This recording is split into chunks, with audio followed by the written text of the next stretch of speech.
Ready. সুপ্রিয় দেশবাসী, আসসালামু আলাইকুম ওয়া রাহমাতুল্লাহি ওয়া বারাকাতুহু। আমি অদম লেখক কবি শাহ আলম শেখ, দর্শনা, রুদ্রনগর গ্রাম, চুয়াডাঙ্গা। দেশের কবিতা ছড়া ও দেশের সঙ্গীত নিয়ে আপনাদের মাঝে উপস্থিত। আশা করি ভালো লাগলে লাইক করবেন, ভুলকুটি হলে নিশ্চয়ই ক্ষমা চোখে দেখবেন বলে আমি আশা করি। সবাইকে ধন্যবাদ।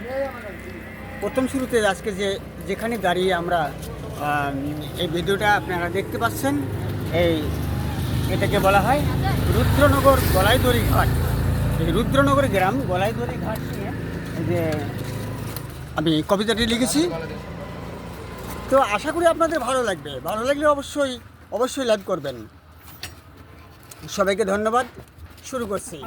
আমার কবিতার নাম মাথাভাঙ্গা নদীর তীরে। এই যে মাথাভাঙ্গা নদী, আশা করি এই যে মাথাভাঙ্গা নদীটা আমরা সবাই চিনি। কথা শোনাও। তো মাথাভাঙ্গা নদীর তীরে কবিতাটি আশা করি সবাই অবগত থাকবেন। সবাইকে ধন্যবাদ। রুদ্রনগর গ্রামটি দেখতে মনের মতো, মাথাভাঙ্গা নদীর উপর গলাইদড়ি সেতু। চলছে কত গাড়ি ঘোড়া, দেখতে কি সুন্দর। পিকনিকে যায় মন আনন্দে ওই যে মুজিবনগর। আরও আছে মাঠ ঘাট, কত রঙের ফুল।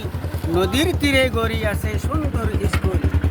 সবুজ শ্যামল ভরা শেফালির ঘাস, নৌকা চালাইয়া জেলে ধরে নদীর মাছ। রুদ্রনগর রূপনগর, রূপের নাইকো শেষ। লেখছে ছড়া প্রেমের কবি, সাবাস বাংলাদেশ। সবাইকে ধন্যবাদ। কেমন আছে? অনেক